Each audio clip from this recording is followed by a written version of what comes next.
카리브해의 해적, 트럼프. 와, 제목부터 정말 도발적이지 않나요? 오늘은 바로 이 제목처럼 아주 흥미로운 이야기를 해볼까 합니다. 라틴 아메리카를 향한 미국의 외교 정책이 지금 어떻게 급격하게 변하고 있는지 그 거대한 흐름을 한번 같이 따라가 보겠습니다. 네, 오늘 우리가 함께 살펴볼 이야기의 출처는 바로 이겁니다. 프랑스의 아주 권위 있는 매체죠. 르몽드 디플로마틱. 여기에 실린 크리스토프 방튀라 기자의 기사를 바탕으로 할 건데요. 이 기사가 정말 날카로운 시각을 제시하고 있거든요. 과연 미국의 라틴 아메리카 정책이 어떻게 바뀌고 있는지 지금부터 한번 제대로 파헤쳐보죠. 흔히들 라틴 아메리카를 미국의 뒷마당이라고 부르곤 했잖아요. 바로 그곳에서 말이죠. 지금 마치 과거의 유령처럼 아주 오래된 어떤 정책 하나가 스물스물 되살아나고 있다고 합니다. 대체 그게 뭘까요? 네, 바로 그 정체는 멀로 독트린입니다. 들어보신 분들도 계실 텐데요. 기사에서는 거의 200년이나 된 이 낡은 개념이 바로 이 트럼프 시대에 들어서서 얼마나 공격적으로 부활하고 있는지에 주목하고 있습니다. 멀로 독트린이 뭐냐고요? 아주 간단하게 말하면 이런 겁니다. 라틴 아메리카는 우리 미국 구역이니까 다른 나라들은 끼어들지 마. 이런 선언인 거죠. 이게 무려 19세기부터 미국의 라틴 아메리카 정책에 거의 뼈대 같은 역할을 해온 생각이에요.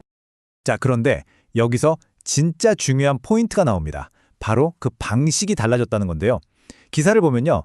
예전에 미국은 뭐랄까 좀 뒤에서 조용히 영향력을 행사하는 스타일이었다면 트럼프 행정부는 완전 다르다는 거예요. 훨씬 더 노골적이고 아주 즉각적으로 개입해버리는 거죠. 그러니까 기존의 멀로 독트린에 트럼프 특유의 스타일이 더해져서 훨씬 더 공격적인 모습으로 진화하였다고 볼 수 있겠습니다. 그렇다면 미국은 왜 이렇게 멀로 독트린을 다시 꺼내든 걸까요? 이걸 통해 대체 뭘 얻으려는 걸까요? 기사는 크게 세 가지 핵심 목표를 짚어줍니다. 첫 번째는 이 대륙 전체에 대한 미국의 압도적인 지배력을 다시 세우겠다는 겁니다. 예전의 그 영향력 우리가 되찾겠어 하는 거죠.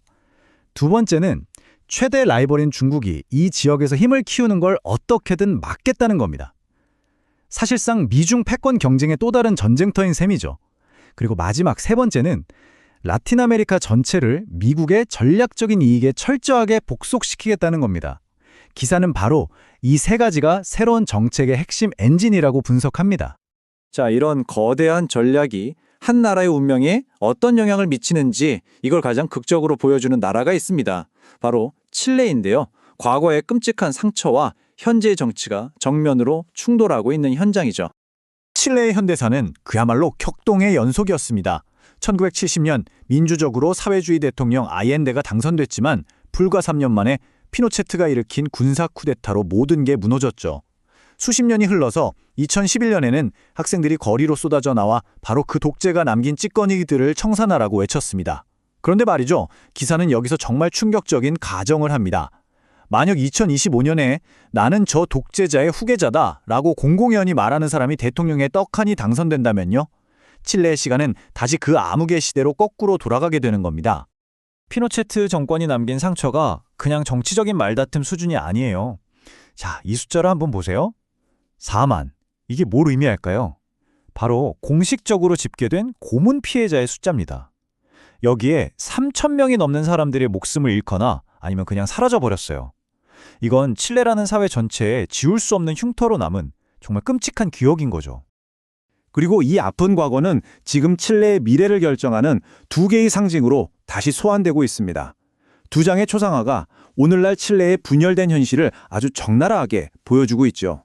생각해보면 그렇게 오래된 일도 아닙니다. 불과 14년 전만 해도 거리에 나온 학생들은 민주주의의 상징인 살바도르 아이엔데의 초상을 들고 있었어요. 이들의 외침은 단순히 등록금 내려달라가 아니었습니다. 피노체트가 만든 신자유주의 헌법, 즉 독재의 유산 그 자체를 끝내자는 거였죠. 하지만 기사가 상상하는 2025년의 산티아고 도심에서는 정반대의 정말 충격적인 풍경이 펼쳐집니다. 아엔데가 있던 그 자리에 이번에는 독재자 피노체트의 초상화가 다시 등장한 겁니다. 쿠데타 장군의 후계자를 자처하는 호세 안토니오 카스트의 대통령 당선을 추파하기 위해서 말이죠. 기사는 이 장면을 이렇게 한 문장으로 요약합니다. 한때 사라졌던 독재자의 초상이 다시 광장에 등장했다.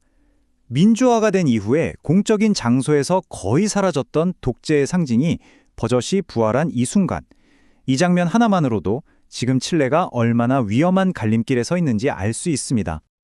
결국 우리는 처음의 질문으로 다시 돌아오게 됩니다.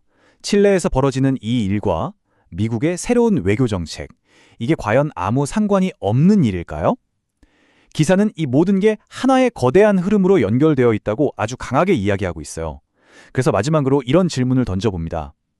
저 멀리 미국에서 펼쳐지는 한 강대국의 거대한 전략 하나가 칠레라는 한 나라가 그토록 벗어나고 싶어 했던 그 끔찍한 과거를 다시 현실로 되살려낼 수도 있는 걸까요?